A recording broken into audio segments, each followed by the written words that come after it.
Hello दोस्तों, tricks for all students में आप सभी का एक बार फिर से स्वागत है। दोस्तों, आज की इस वीडियो में हम न्यू पब्लिक मैनेजमेंट और न्यू पब्लिक सर्विस के टॉपिक को काफ़ी डिटेल में कवर करेंगे। प्लीज़ वीडियो को आप पूरा देखना। देखिए, पब्लिक एडमिनिस्ट्रेशन के अंतर्गत आपको कई सारे टॉपिक कवर करने इस यूनिट में। आपकी एक यूनिट है जिसमें आपको नवलोक प्रबंधन यानी कि न्यू पब्लिक मैनेजमेंट को पढ़ना है, न्यू पब्लिक सर्विस को पढ़ना है, गुड गवर्नेंस को पढ़ना है और कुछ दूसरे टॉपिक को भी आपको पढ़ना है। तो आज की इस वीडियो में मेनली हम दो टॉपिक की बात करेंगे, नवलोक प्रबंधन और नव लोक सेवा। अब ये क्या है, इसको काफ़ी डिटेल में कवर किया जाएगा। वीडियो को पूरा देखना और जो टॉपिक रह जाएंगे उनको आपको नेक्स्ट वीडियो में ऑलरेडी प्रोवाइड करा दिया जाएगा आपको। तो चलिए बिना देरी के अपने टॉपिक को शुरू करते हैं और बात करते हैं नवलोक प्रबंधन की। ठीक है, आखिर ये न्यू पब्लिक मैनेजमेंट क्या है, नवलोक प्रबंधन क्या है, सबसे पहले हम इसकी बात कर लेते हैं। तो यहाँ पे थोड़े नोट्स हैं, पहले मैं इसे रीड कर लेता हूँ फिर आपको अच्छे से समझाता हूँ। देखिए, राज्य हमेशा प्रबंधन का केंद्र रहा है। कल्याणकारी जो राज्य है अर्थात एक राजनीतिक प्रणाली जिसमें राज्य नागरिकों की रक्षा और उनके सामाजिक और आर्थिक भलाई में सुधार में एक महत्वपूर्ण भूमिका निभाता है। लेकिन 1980 और 90 के दशक के विकास ने उदारता, निजीकरण और वैश्वीकरण के कारण बड़े महत्वपूर्ण बदलाव लाए और राज्य को अपने पारंपरिक प्रशासन के तरीकों को बदलने के लिए मजबूर किया। निजी भलाई और सार्वजनिक बुराई का दर्शन प्रकाश में आया, जो एक प्री मार्केट और विरोधी कल्याण राज्य अवधारणा थी, जो बदले में नई लोक प्रबंधन की अवधारणा को जन्म देती है। सिंपल सी बात यह है कि हम ये देखते हैं 1990 और 1980 के दशक में कि उदारता, निजीकरण और वैश्वीकरण का विचार बहुत तेज़ी से विश्व में फैलता है।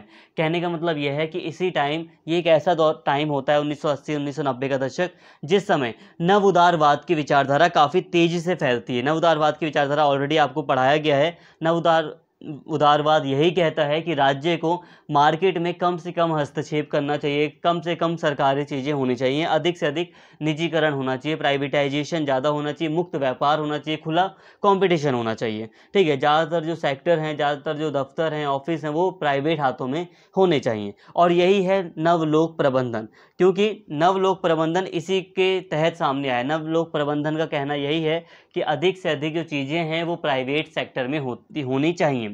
तो नवलोक प्रबंधन प्राइवेट सेक्टर को बढ़ाने वाला एक प्रबंधन है, जिसके द्वारा मतलब ये देखा जाता है कि जो कार्य है वो काफ़ी इफ़िशियंट तरीके से हो सके। इसकी बात अभी मैं करूँगा डिटेल में, लेकिन जो हम थोड़ा सा एक बैकग्राउंड लेके चल रहे हैं वो ये है कि एक कल्याणकारी राज्य के अपोजिट है नवलोक प्रबंधन। एक कल्याणकारी राज्य वो होता है जो अधिक से अधिक चीज़ों को अपने हाथों में रखता है, अधिक से अधिक लोगों की भलाई के लिए कार्य करता है। जैसे कि सरकारी दफ्तर, मतलब कई सारे सरकारी ऑफिसेस होते हैं, सरकारी बैंक होते हैं, स्कूल हॉस्पिटल्स तो होते ही होते हैं। तो और सरकारी सेवाएं अलग अलग सेक्टरों में प्रदान की जाती हैं, कम से कम पैसे में प्रदान की जाती हैं सरकारी सुविधाएं। तो ये कल्याणकारी राज्य की निशानियां होती हैं।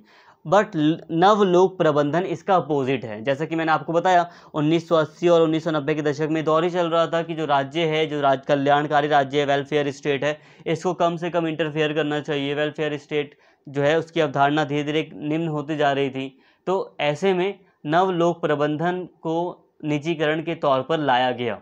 ठीक है, यहाँ पे आपको बात समझ में आ गई होगी।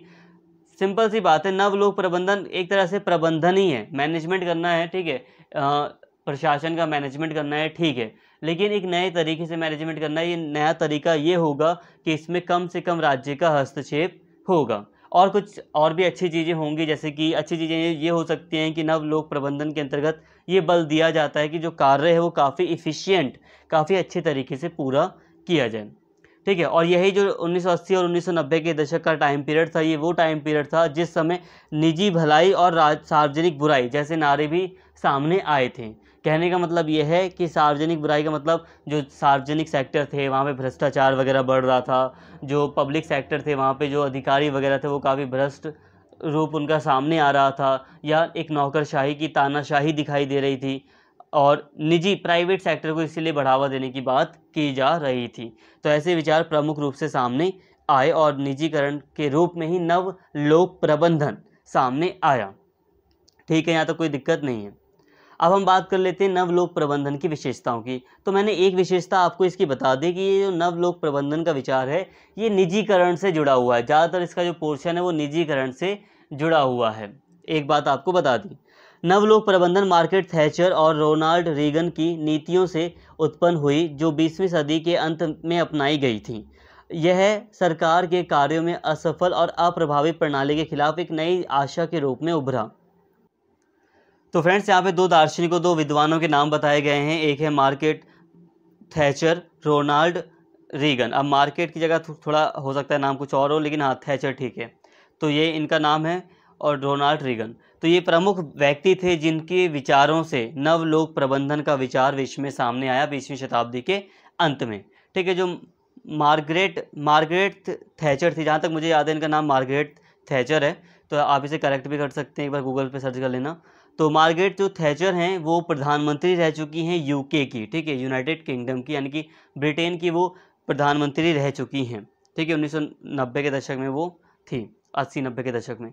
तो उस समय ये प्रधानमंत्री रह चुकी थी, और ये रोनाल्ड रीगन एक प्रमुख विद्वान हैं। तो इन्होंने अपने विचार प्रस्तुत किए थे नवलोक प्रबंधन से संबंधित, जिसको विश्व में काफ़ी ज़्यादा प्रोत्साहन भी मिला। ठीक है, और ये क्यों आया था सामने, ये जो विचार है वो इसलिए सामने आया क्योंकि सरकारी जो कार्य थे वो असफल हो रहे थे, सरकारी जो नीतियां थी वो असफल हो रही थी। तो इसीलिए एक प्राइवेट नवलोक प्रबंधन के रूप में सामने आया। एनपीएम का मतलब होता है न्यू पब्लिक मैनेजमेंट, मतलब हिंदी में नव लोक प्रबंधन। ठीक है, ये जो नव लोक प्रबंधन है ये 3 ई के सिद्धांत पर कार्य करता है, 3 ई पर ज़्यादा फोकस करता है। ई से क्या मतलब है, 3 ई का मतलब है, ट्रिपल ई का मतलब है एफिशिएंसी, इकोनॉमी और इफेक्टिवनेस। देखो, शब्द से ही बिल्कुल आपको समझ में आ जाएगा। ये जो नवलोक प्रबंधन है, मैनेजमेंट है, ये इफ़िशियंसी पर बहुत ज़्यादा जोर देता है। जोर का मतलब ये है, इफ़िशियंसी का मतलब ये है कि जो काम होगा वो अच्छी क्वालिटी का होना चाहिए। ठीक है, अच्छी क्वालिटी का मतलब दक्ष, एफिशिएंट होना चाहिए, अच्छी क्वालिटी का होना चाहिए, और कम समय में होना चाहिए। एफिशिएंसी का मतलब यही होता है, जो काम होगा वो कम समय में अधिक होगा और वो अच्छा होगा।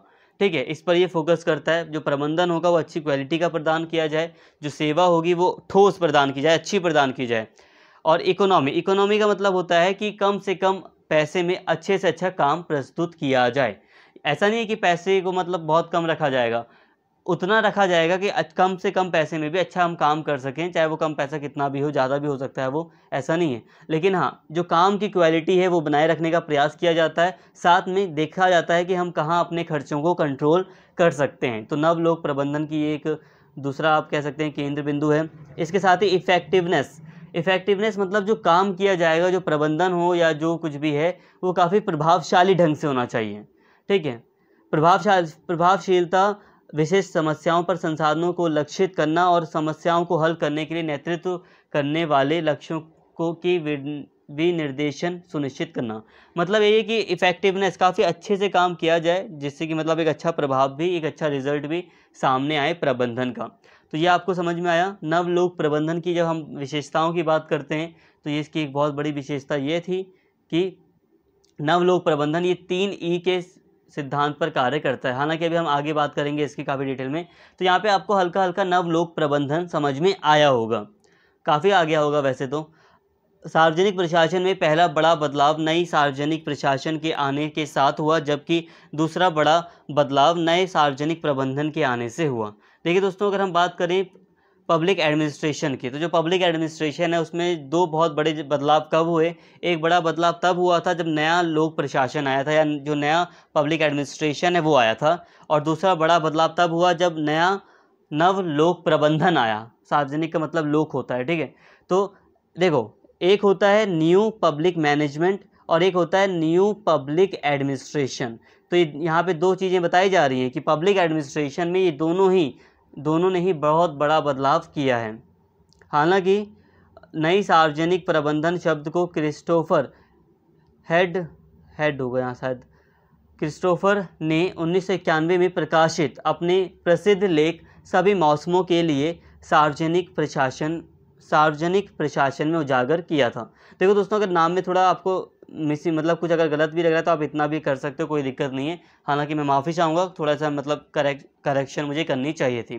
तो वैसे तो सभी करेक्ट हैं, अगर हल्का सा भी जो भी है मैं आपको ऑलरेडी बोल कर ही बता दूंगा। तो ठीक है, यहाँ तो कोई दिक्कत नहीं होनी चाहिए आपको। यहाँ तक आपको काफ़ी कुछ समझ में आ गया।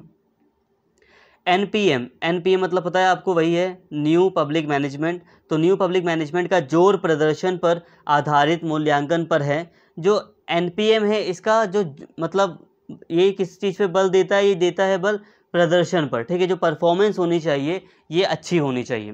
प्रबंधकीय स्वायत्तता, सीमित तर्कशीलता की अवधारणा को पहचानना, लागत कटौती को प्रभावशाली ढंग से प्राप्त करने के उपाय, प्रोत्साहन, गुणवत्ता में सुधार, लक्षित आउटपुट, नवाचार, जिम्मेदारता, बाजार उन्मुखता, लचीलापन, विकल्पों की उपलब्धता, प्रतिस्पर्धा की पहचान, बेरोजगारी और डिस्काउंटिंग।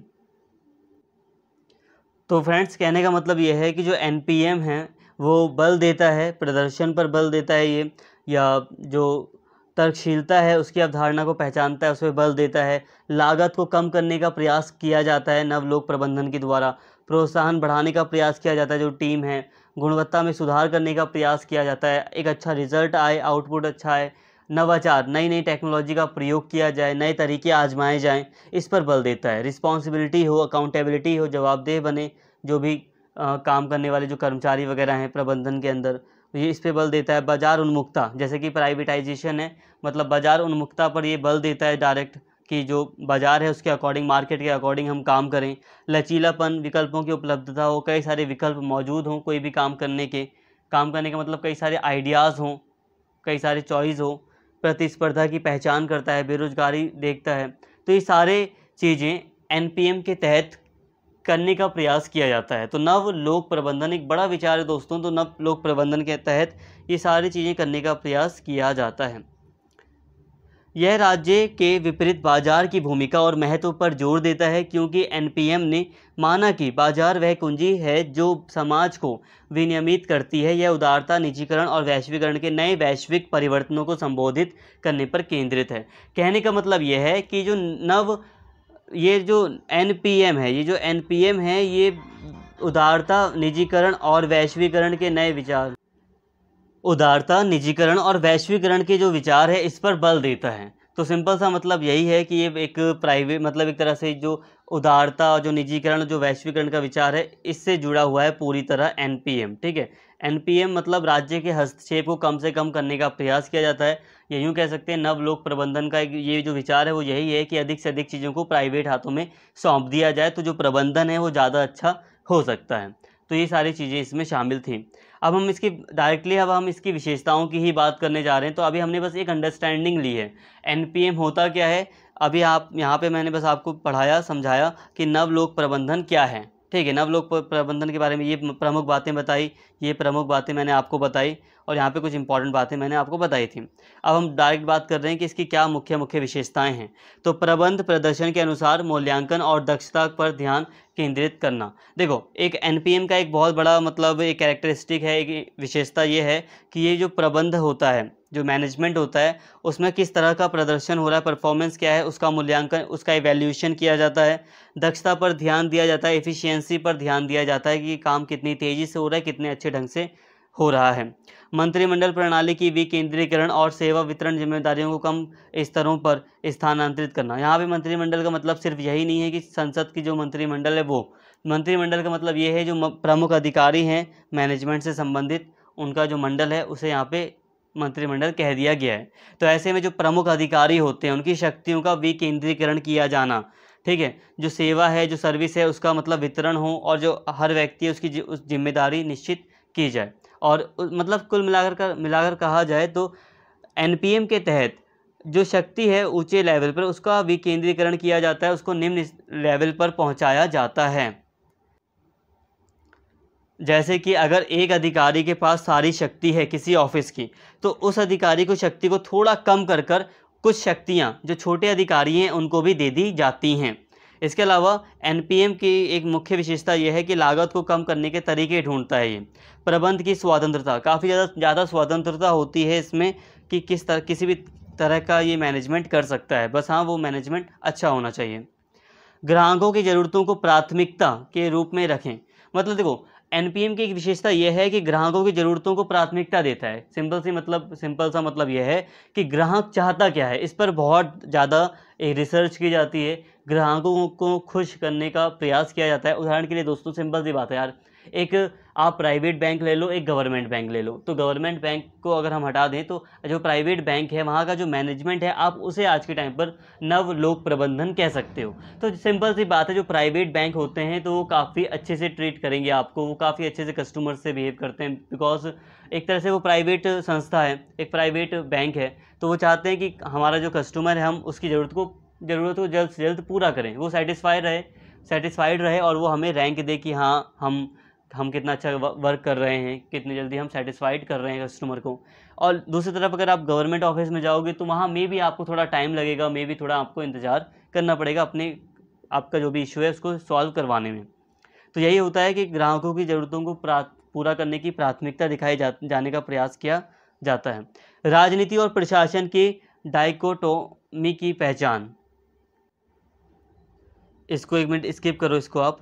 बेहतर सेवा वितरण के लिए सूचना प्रौद्योगिकी का उपयोग, मतलब यह है कि बेहतर सेवा वितरण के लिए अगर अच्छे से सर्विस प्रोवाइड करानी है तो उसके लिए जो आईटी सेक्टर है उसका भी पूरी तरह प्रयोग किया जाना है। मतलब ये कि नवलोक प्रबंधन में जो नई नई टेक्नोलॉजी है, स्पेशली जो सूचना प्रौद्योगिकी है, इंफॉर्मेशन टेक्नोलॉजी है, जो आईटी सेक्टर है, इसका भी प्रयोग किया जाता है ताकि जो सेवा है, जो सर्विसेज है उसका काफ़ी अच्छे से वितरण किया जा सके, उसका डिस्ट्रीब्यूशन काफ़ी अच्छे से किया जा सके।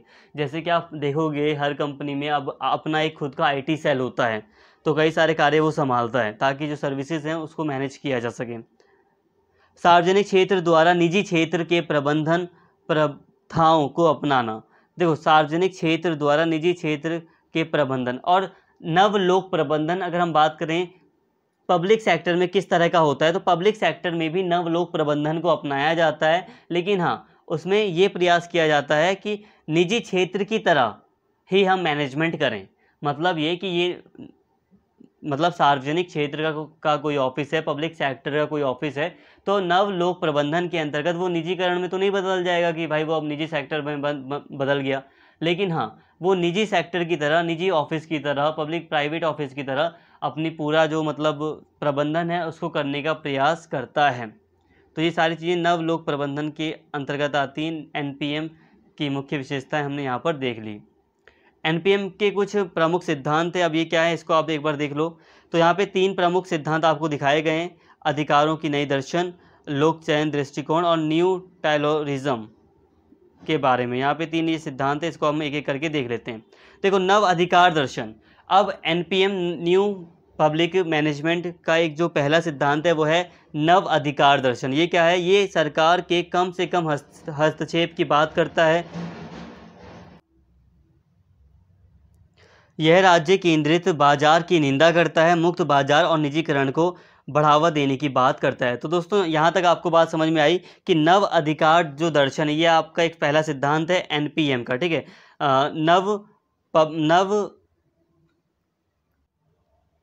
नव लोक प्रबंधन का ये एक पहला सिद्धांत है नव अधिकार दर्शन, ठीक है। तो ये सिद्धांत क्या कहता है, ये सिद्धांत कहता है कि सरकार को कम से कम हस्तक्षेप करना चाहिए बाजार में, हाँ ज़्यादातर चीज़ें प्राइवेट होनी चाहिए। ये राज्य केंद्रित बाजार की निंदा करता है और ये प्राइवेटाइजेशन को और जो फ्री मार्केट है, मुक्त बाजार है, इसको बढ़ावा देने की बात करता है। इसके अलावा एक दूसरा जो सिद्धांत है वो है लोक चयन दृष्टिकोण। अब ये क्या है, तो इसे देखिए, इसने नौकरशाही प्रशासन के स्थान पर लोकतांत्रिक प्रशासन स्थापना पर अधिक बल दिया।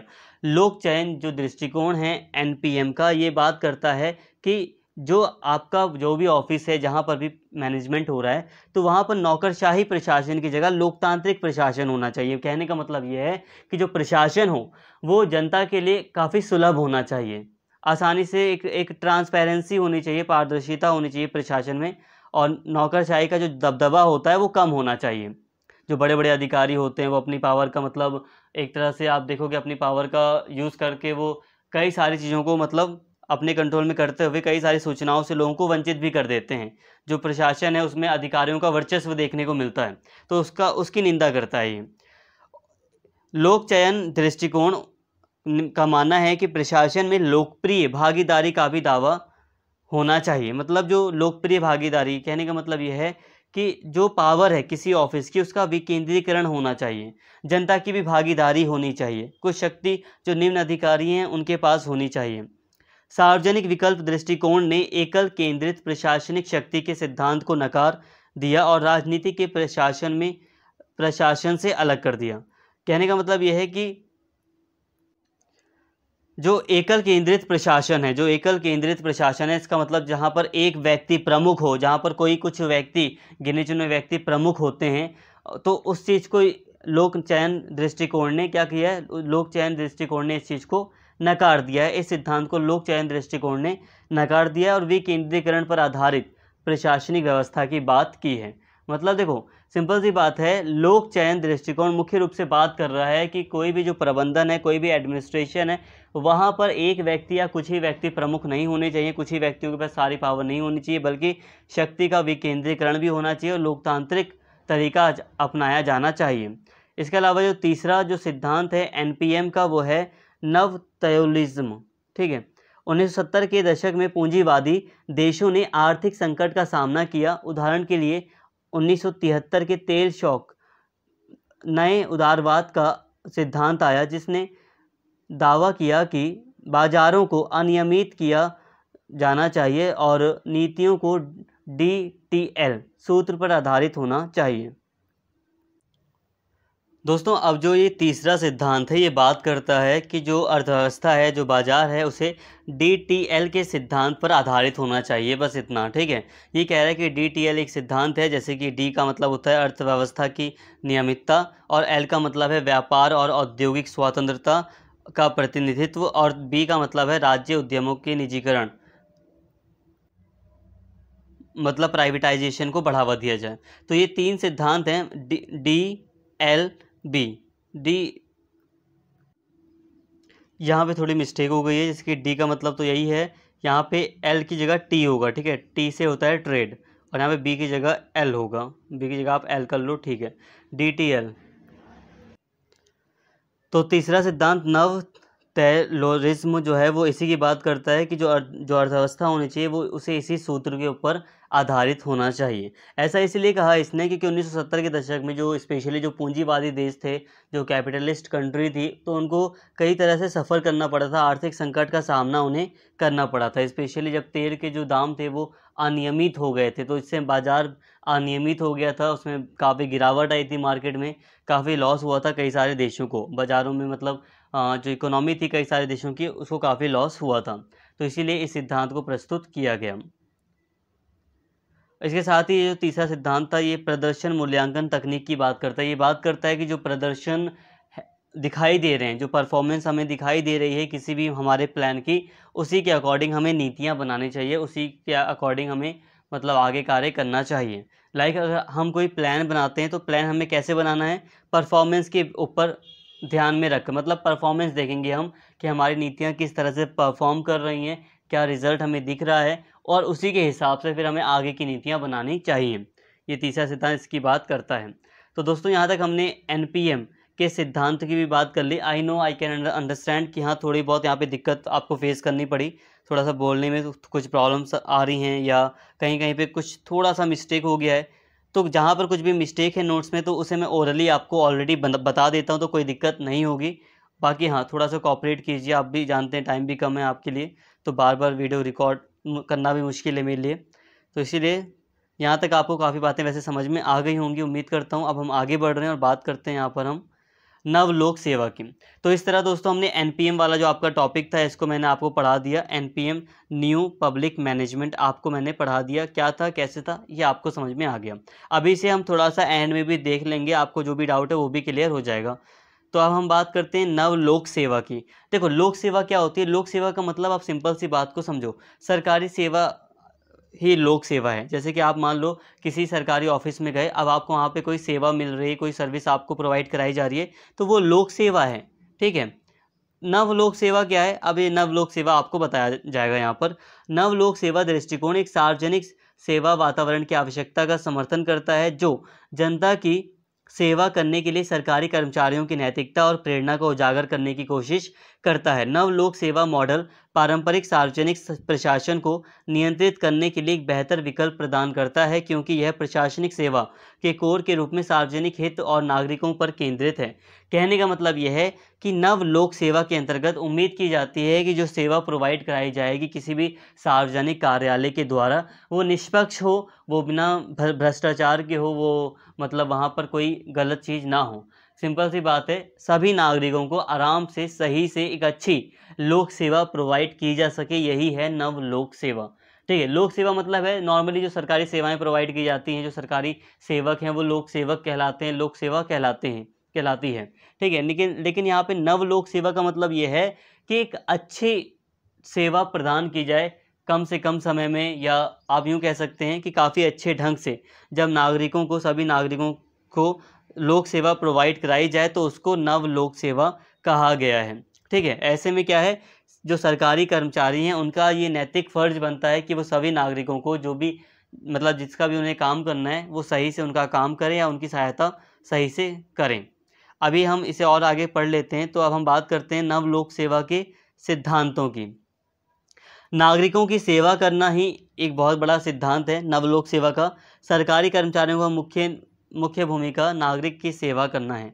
तो नवलोक सेवा का पहला सिद्धांत ये है, नवलोक सेवा कहता है कि जो सरकारी कर्मचारी हैं, जो गवर्नमेंट एम्प्लॉयज़ हैं, उनका पहला काम यही है, उनकी पहला मतलब भूमिका यही है कि वो नागरिकों की सेवा करें। सार्वजनिक हित का पीछा करना, लक्ष्य साझा हित और ध्यान में रखते हुए सामूहिक तरीके से समाधान ढूंढना। कहने का मतलब यह है ऐसी चीज़ें करना जो सभी के जो सार्वजनिक हित में हों। जो कर्मचारी हैं, जो सरकारी दफ्तर हैं, उन्हें सार्वजनिक हित का समर्थन करना चाहिए। मतलब ऐसा कोई भी मुद्दा है जिस पर जो सभी के पक्ष में, मतलब सभी का जिसमें हित है, जिसमें सभी का फ़ायदा है, उस हित को या उस लक्ष्य को पहचान करके उसको पूरा करने का प्रयास किया जाना चाहिए या उसका समाधान किया जाना चाहिए। सार्वजनिक हित का समाधान किया जाना चाहिए। सार्वजनिक को उद्यमी कार्यवाही के बजाय समाज में योगदान देने के लिए समर्पित सरकारी कर्मचारियों और नागरिकों द्वारा बेहतर रूप से संचालित किया जाता है या जाना चाहिए। कहने का मतलब यह है कि जो सरकारी कर्मचारी हैं उन्हें सार्वजनिक, देखो सिंपल सी बात है, सरकारी कर्मचारियों को मतलब एक बिना पक्षपात करे हुए सभी के साथ एक जैसा व्यवहार करते हुए सभी को एक अच्छी लोक सेवा प्रोवाइड करानी चाहिए। सभी की सेवा, जो नागरिक हैं उनकी सेवा करनी चाहिए। सिंपल सी बात है दोस्तों, हम कहीं भी जाते हैं किसी भी सरकारी दफ्तर में तो हमें कई तरह के काम होते हैं और वहाँ पर कई सारे सरकारी ऑफिसर बैठे होते हैं। तो हर व्यक्ति का फ़र्ज़ बनता है जो सार्वजनिक पद पर बैठा है कि वो अपना काम सही से करे और वहाँ पर कोई व्यापार ना करे, मतलब किसी से रिश्वत वगैरह ना ले। तो इसीलिए यहाँ पे कहा गया है कि उद्यमी कार्यवाही ना करे, वो ये ना सोचे कि मैं एक प्राइवेट संस्था में बैठा हूँ। इसके साथ ही रणनीतिक रूप से सोचे, लोकतांत्रिक रूप से कार्य करे। सिंपल सा मैं आपको समझा देता हूँ। रणनीतिक रूप से सोचे का मतलब यह है कि सही से सोचे, वो एक राजनीतिक रूप से सोच समझ कर डिसीज़न ले, एक सही तरीके से जो सबके हित में हो ऐसा डिसीज़न ले, और जो कार्य करे वो लोकतांत्रिक ढंग से कार्य करे। लोकतांत्रिक ढंग का मतलब ये होता है कि पारदर्शिता वाला कार्य करे, ट्रांसपेरेंसी हो उसके कार्य में। ऐसा ना हो कि घाल मेल हो, मतलब उसने मतलब भ्रष्टाचार वगैरह ना करे वो। तो लोकतांत्रिक रूप से कार्य करें। इसके साथ ही सरकारी कर्मचारियों को सतर्क रहना चाहिए और समुदाय के नैतिक, राजनीतिक मानकों, पेशेवर मानदंडों और नागरिकों के कल्याण पर जोर देना चाहिए। और इसके साथ ही यहाँ पे कहा गया है जो नव लोक सेवा का सिद्धांत है, इसमें सरकारी कर्मचारियों को सतर्क रहने के लिए भी कहा जाता है कि वो सतर्क रहकर जो समुदाय है उसकी नैतिक रूप से, राजनीतिक रूप से जो मानक हैं, जो पेशेवर मानदंड हैं, उसके आधार पर नागरिकों के कल्याण से संबंधित कार्य करें, सेवा करें और मार्गदर्शन ना करें। यहाँ पे कहने का मतलब ये है कि जो सरकारी कर्मचारी हैं उनका यहाँ पर ये मतलब नहीं है कि वो यहाँ बैठकर अपने पद पर बैठकर भाषण देंगे या आपका मार्गदर्शन करेंगे कि आप ऐसे ऐसे करोगे तो आपका काम हो जाएगा, आप ऐसे ऐसे जाइए। उन्हें आपको डायरेक्शन नहीं देनी, उन्हें आपकी सेवा करनी। सेवा का मतलब जो उनका काम है उन्हें वो करना है। तो ये बात आपको समझ में आ गई। यहाँ पे हमने हल्का सा नवलोक सेवा के सिद्धांत को समझ लिया। अब हम मुख्य बात करते हैं इसकी। नवलोक सेवा का जो सिद्धांत इसको हमने समझ लिया। अब हम बात करते हैं नवलोक सेवा बनाम अभी एक टॉपिक रह गया है, तो हम बात कर रहे हैं यहाँ पे नव लोक सेवा बनाम नया लोक प्रबंधन। लेकिन हाँ, इससे पहले एक सिद्धांत रह गया था यहाँ पे वाला, तो इसको मैं समझा देता हूँ। लोगों को महत्व दें। सरकारी कर्मचारियों से ये भी उम्मीद की जाती है कि वो लोगों को महत्व दें। सार्वजनिक संगठन जीवित रहेंगे यदि वे ऐसे तरीके से चलाए जाएंगे। तो दोस्तों, जो अभी मैंने हम यहाँ पे आपको सिद्धांत बताया, अगर ऐसे तरीके से सरकारी कार्यालय चलेंगे तो वो काफ़ी अच्छे से जीवित रहेंगे। जीवित रहने का मतलब यह है कि हमें नए लोक प्रबंधन की कोई आवश्यकता नहीं है। अगर सरकारी दफ्तर काफ़ी अच्छे से जो तरीके अभी बताए गए उस तरीके से चलेंगे तो ठीक है, लोगों को महत्व दें, ये एक इम्पॉर्टेंट बात है। तो नव लोक सेवा और नव लोक प्रशासन प्रबंधन में क्या अंतर है, इसको अब हम समझ लेते हैं। नवलोक प्रबंधन एक आर्थिक सिद्धांत है, जबकि नई सार्वजनिक सेवा एक लोकतांत्रिक सिद्धांत है जो नागरिकों की भागीदारी को महत्व देता है। तो देखिए दोस्तों, जो हमने अभी प्रबंधन पढ़ा था पहले स्टार्टिंग में, न्यू पब्लिक मैनेजमेंट, वो क्या है, वो एक आर्थिक सिद्धांत है। और जो नवलोक सेवा है वो एक लोकतांत्रिक सिद्धांत है। ये लोगों की भागीदारी पर बल देता है। इसके साथ ही नवलोक प्रबंधन मानव व्यवहार के विचार के रूप में आर्थिक आदमी के विचार से अधिक जुड़ा हुआ विचार है, जबकि नई सार्वजनिक सेवा मानव व्यवहार की रणनीतिक तर्क संगतता पर विश्वास करती है। कहने का मतलब यह है कि जो नवलोक प्रबंधन है वो मानव को एक आर्थिक आदमी के रूप में, एक पैसे से संबंधित व्यक्ति के रूप में देखता है वो, ठीक है। लेकिन जो दूसरी तरफ जो नई सार्वजनिक सेवा है वो मानव व्यवहार को एक तर्कसंगत व्यक्ति के रूप में देखता है, एक तर्कसंगत रणनीतिक व्यक्ति के रूप में उसे देखता है। नव लोक प्रबंधन व्यक्तिगत हित के पहलू का प्रतिनिधित्व करता है, जबकि नव लोक सेवा साझा मूल्यों के विचार का समर्थन करता है। देखिए दोस्तों, नव लोक प्रबंधन क्या है कि व्यक्तिगत हित की बात करता है। सिंपल सी बात है, नव लोक प्रबंधन के अंतर्गत एक व्यक्ति का क्या इंटरेस्ट है इस पर ज़्यादा ध्यान दिया जाता है। और जो नव लोक सेवा है इसमें सामूहिक रूप से सभी व्यक्तियों का क्या इंटरेस्ट है, किसमें सभी व्यक्तियों का भलाई है, सभी व्यक्तियों का फायदा किसमें, इस विचार पर ज़्यादा ध्यान दिया जाता है। नवलोक प्रबंधन का मानना है कि सरकारी कर्मचारियों को ग्राहकों के प्रति उत्तरदायी होना चाहिए, जबकि नई सार्वजनिक सेवा का मानना है कि सार्वजनिक कर्मचारियों को नागरिकों के लिए उत्तरदायी होना चाहिए। सिंपल सी बात है।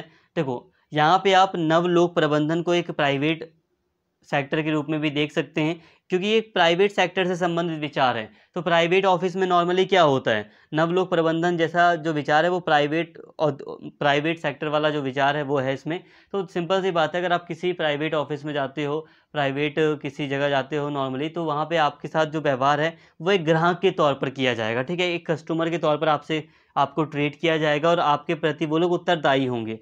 लेकिन कस्टमर के प्रति सिर्फ उत्तरदायी होंगे वो लोग, लेकिन जो सार्वजनिक सेवा है वो सभी नागरिकों के प्रति उत्तरदायी रहने की बात करती है कि जो कर्मचारी हैं वो सभी नागरिकों के प्रति उत्तरदायी हैं। क्योंकि जो सार्वजनिक क्षेत्र है वहाँ पे कई सारी चीज़ें फ्री में भी तो होती हैं ना, तो वहाँ पे हम कस्टमर के रूप में नहीं देख सकते सभी को। नवलोक प्रबंधन का विचार का मानना है कि सरकार की जो भूमिका है वो निर्देशित करना है, जबकि नई सार्वजनिक सेवा का मानना है कि सरकारी भूमिका सेवा करना है। देखो, जो नवलोक प्रबंधन है, अगर हम उसके विचार के अकॉर्डिंग चलें तो ये कहता है ना, जो सरकार है इसका काम सिर्फ इतना है, ये निर्देशन दे, ये बस एक डायरेक्शन दे। लेकिन जो नई सार्वजनिक सेवा है, मतलब नवलोक सेवा है, जो उसका मानना है कि सरकार की भूमिका सेवा करना है। सरकार को मुख्य रूप से ऐसी नीतियाँ बनानी है जिससे अधिक से अधिक लोगों को सर्विस प्रोवाइड कराई जा सके, सेवा की जा सके। नवलोक प्रबंधन बाजार चालित पहलू पर ध्यान केंद्रित करती है, जबकि नई सार्वजनिक सेवा का मानना है कि सरकारी कर्मचारियों को सामुदायिक मूल्यों, राजनीतिक मानदंडों और नागरिक हितों और राज्यों के कानून को ध्यान में रखना चाहिए। कहने का मतलब यह है दोस्तों, नवलोक प्रबंधन एक ऐसा विचार है जो बाजार चालित पहलू पर अधिक ध्यान देता है, मतलब जो मार्केट है, जो खुला कंपटीशन है, इस पर ध्यान देता है। लेकिन जो नई सार्वजनिक सेवा है, जो लोक सेवा है, ये सरकारी कर्मचारियों के मूल्यों की बात करती है कि उन्हें नैतिक भाव रखना चाहिए, ईमानदारी रखनी चाहिए, या यूँ कह सकते हैं कि जो राज्य के कानून हैं इसमें पूरी आस्था रखते हुए काम करना चाहिए, और जनता की भलाई के लिए ही काम करना चाहिए, उनकी भलाई पर ही ध्यान देना चाहिए, प्रॉफिट पर नहीं। तो ये सारी बातें थी। तो यहाँ तक हमने नवलोक सेवा और नया लोक प्रबंधन में क्या अंतर है इसको भी हमने समझ लिया। आई होप यहाँ तक आपको बात समझ में आ गई होगी। अगर एक बार थोड़ा सा कंक्लूजन में आपको दूं तो नवलोक जो प्रबंधन है दोस्तों, नया लोक प्रबंधन एक ऐसा विचार है जो प्राइवेट सेक्टर से जुड़ा हुआ है। ठीक है, ये सरकारी सेक्टर में भी अपनाया जाएगा, लेकिन हाँ फिर ये सरकारी जो नीतियां हैं इसको लिमिट करने का प्रयास करेगा, अधिक से अधिक प्राइवेटाइजेशन करने का ये प्रयास करता है। ठीक है, लेकिन जो नव लोक सेवा है ये मुख्य रूप से बात करता है कि जो सरकारी सेवाएं हैं उसको और अच्छे से प्रदान किया जाए नागरिकों को। ठीक है, और ज़्यादा इफ़िशियंट तरीके से नागरिकों को प्रदान किया जाए। जो कर्मचारी वगैरह हैं उन्हें काफ़ी अच्छे से ट्रेन किया जाए, वो आगे चलकर भ्रष्टाचारी ना बने, और काफ़ी एक ट्रांसपेरेंसी होनी चाहिए, एक पारदर्शिता के तहत वो अपना कार्य करें।